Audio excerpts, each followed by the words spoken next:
তিনিচুকীয়া পৌৰসভাৰ ভিতৰচোৱাত ব্যাপক দুৰ্নীতিৰ ভয়ংকৰ অভিযোগ। ভাৰতবৰ্ষৰ এটা অংশ ৰাজ্য অসমৰ অলিয়ে গলিয়ে এতিয়া দুৰ্নীতিয়েই ৰজা। কংগ্ৰেছৰ দুৰ্নীতিক নিৰ্বাচনী ইছ্যু হিচাপে লৈ শাসনত অহা 4 বছৰৰ পাছত দুৰ্নীতিৰ বিৰুদ্ধে শূন্য সহনশীলতাৰ নীতি যেন এতিয়া ফুটুকাৰ ফেনহে। এখন ৰাজ্যৰ দুৰ্নীতি নিৰ্মূল কৰিবলৈ অক্ষম চৰকাৰে আকৌ গোটেই দেশতে দুৰ্নীতিক কেনেকৈ নিৰ্মূল কৰিব? সেয়েহে তিনিচুকীয়াত দুৰ্নীতি নিৰ্মূলৰ বাবে বিজেপিৰ কিছুমান কৰ্মী আগবাঢ়ি আহিছে। পঞ্চায়তৰ পাছত এইবাৰ দুৰ্নীতি ফাদিল হ'বলৈ আৰম্ভ হৈছে পৌৰসভাৰ। এইবাৰ কিন্তু দুৰ্নীতি ফাদিল কৰিছে বিজেপিৰ এটা সংগঠনে। ব্যক্তিৰ চৰিত্ৰ সময় আৰু ক্ষমতাৰ লগে লগে সলনি হয়। নিস্বাৰ্থভাৱে জনতাৰ বাবে কাম কৰিব খোজাসকল যি চৰকাৰী দলৰ হ'লেও অন্যায়, অবিচাৰ আৰু দুৰ্নীতিৰ বিৰুদ্ধে মাত মাতিব লাগে। সেই কথাকে সৰুগত কৰি চাগে তেওঁলোকে দুৰ্নীতিৰ বিৰুদ্ধে হুংকাৰ দিবলৈ বাধ্য হ'ল। শূন্য সহনশীলতাৰ উদ্দেশ্যৰে শাসনলৈ অহা বিজেপি চৰকাৰৰ দিনতে কৰোনাৰ সন্ত্ৰাসৰ মাজতে তিনিচুকীয়া পৌৰসভাত দুৰ্নীতিপৰায়ণ লোকে ক্ষমতাশালী লোকৰ সৈতে লগ লাগি বৃহৎ দুৰ্নীতিৰ পাহাৰ গঢ়ি তোলাৰ অভিযোগ জনকল্যাণকাৰী যোজনা প্ৰচাৰ প্ৰসাৰ অভিযানৰ তিনিচুকীয়া জিলা সমিতিৰ। তেওঁলোকে আৰু অভিযোগ আনি কয় যে লকডাউনৰ সময়ত দৰিদ্ৰৰ সাহায্যৰ কাৰণে 3,32,000 কিলোগ্ৰাম চাউল আহিছিল, কিন্তু বিতৰণ কৰোঁতে কোনো ওজন নকৰাকৈ মগেৰে প্ৰদান কৰি 20% চাউল কৰ্তন কৰিলে। কনিষ্ঠ অভিযন্তা নৱজ্যোতি দাসে কৰোনা ৰোগীৰ মৃতদেহ সৎকাৰৰ কাৰণে 15,000 টকা লৈছিল আৰু কৈছিল কৰোনাৰ নামত কোনো টকা নাই বুলি, কিন্তু কৰোনাৰ সন্ত্ৰাসৰ সময়ত ঠিকাদাৰৰ পৰা ৱৰ্ক অৰ্ডাৰৰ নামত 10,000কৈ টকা, প্ৰতিজন ঠিকাদাৰৰ পৰা মুঠ ধনৰ 1% ধন আৰু লগতে 14 ফাইনেন্সৰ পৰা অহা ধনসমূহ ক'ত খৰচ কৰিলে। প্ৰতিটো কামৰ টেণ্ডাৰ হোৱাৰ পূৰ্বেই ভিতৰি বুজাবুজি কৰি ঠিকাদাৰক ঠিকা প্ৰদান কৰাৰ অভিযোগ স্বয়ং বিজেপিৰ এটা সংগঠনৰ। এই সকলো দুৰ্নীতিৰ বিৰুদ্ধে মুখ্যমন্ত্ৰীৰ দুৰ্নীতি নিবাৰক শাখাৰ কাষ চপাৰ কথা অৱগত কৰে সংগঠনটোৰ সভাপতি জয়ন্ত সেনগুপ্তাই।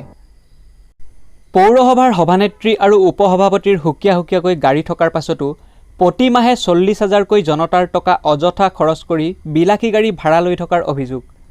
এই বিলাসী গাড়ীৰ ধন ক'ৰ পৰা আহে? বৰ্তমান তিনিচুকীয়া পৌৰসভাৰ দুৰ্নীতিৰ বিৰুদ্ধে বিজেপিৰ জনকল্যাণকাৰী যোজনা প্ৰচাৰ প্ৰসাৰ অভিযানৰ সংবাদমেলে এই বিশেষ তাৎপৰ্যটো বহন কৰিছে। দুৰ্নীতিক বেছি প্ৰশ্ৰয় দিলে দেশ আৰু দল দুয়োটাই ৰখাতলৈ যাব। 2016 চনত যেতিয়া আমাৰ বিজেপি চৰকাৰ গঠন হৈছিলে, অসমৰ মাননীয় মুখ্যমন্ত্ৰী সৰ্বানন্দ সোণোৱাল ডাঙৰীয়াই এটা কথা কৈছিলে যে দুৰ্নীতি ভ্ৰষ্টাচাৰৰ বিৰুদ্ধে শূন্য সহনশীলতা অৱলম্বন কৰা হ'ব। কিন্তু দেখা গৈছে তিনিচুকীয়া পৌৰসভাত ইয়াৰ এটা উল্টা প্ৰতিচ্ছবি আমি দেখিবলৈ পাইছোঁ।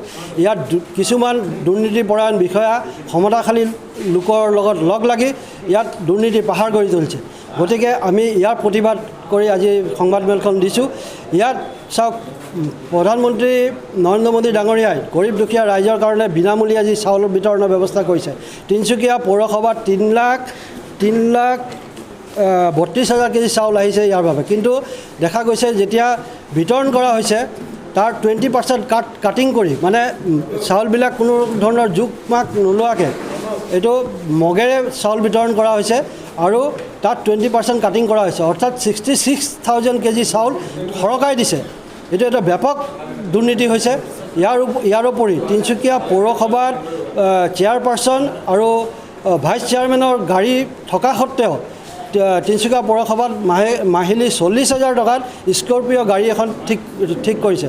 এই যিটো মানে চৰকাৰী টকা তথা ৰাইজৰ টকাৰ অপচয় হৈছে। মই সুধিব বিচাৰিছোঁ, এই গাড়ীখন কোনে দিছে তাৰ এটা তদন্ত হোৱা দৰকাৰ, আৰু এই টকাখিনি কেলৈ অপচয় হৈছে এইটো এটা কথা। আৰু এটা কথা, আপোনাৰ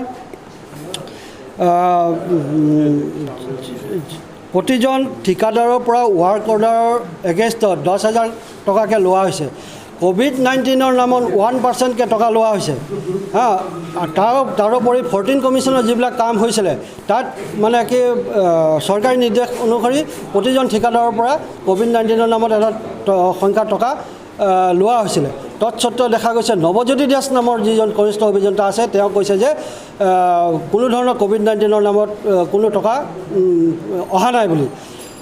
আজি কেইদিনমান আগত অতি দুৰ্ভাগ্যজনক কথা যে আজি কেইদিনমান আগত আমি বাতৰিবিলাকত দেখিছোঁ যে কনিষ্ঠ অভিযন্তা নৱজ্যোতি দাস ডাঙৰীয়াই নীতু শইকীয়া নামৰ উপায়ুক্তৰ যিজন কৰ্মৰত আছে ব্যক্তি আছে তেওঁৰ লগত লগ লাগি মৃতদেহক লৈ ব্যৱসায় কৰিছে 15,000 টকা মৃতদেহ পৰিয়ালৰ পৰা দাবী কৰিছে আৰু তাৰ পিছতো তেওঁ অকণো লাজ নলগাকৈ তেওঁ এইটো সজোৰে কৈছে যে COVID-19 নামত কোনো ধৰণৰ টকা তেওঁলোকে পোৱা নাই গতিকে এইখিনি কৰিছে কিন্তু মই জানিব বিচাৰিছোঁ এই যে টকাখিনি প্ৰতিজন ঠিকাদাৰৰ পৰা 1%কৈ লৈছে COVID-19 নামত 14 কমিশ্যনৰ ইয়াৰ পৰা টকা গৈছে সেইখিনি টকা ক'লৈ গ'ল সেইখিনি টকা কোনটো খাতত খৰচ হৈছে গতিকে ইয়াত বিভিন্ন ধৰণৰ দুৰ্নীতি চলি আছে আগলৈ যাতে এই দুৰ্নীতিখিনি হয় টেণ্ডাৰৰ নামত ইয়াত টেণ্ডাৰৰ নামত দুৰ্নীতি হৈছে টেণ্ডাৰ হোৱাৰ আগতে ঠিক হৈ যায় কোনে টেণ্ডাৰ পাব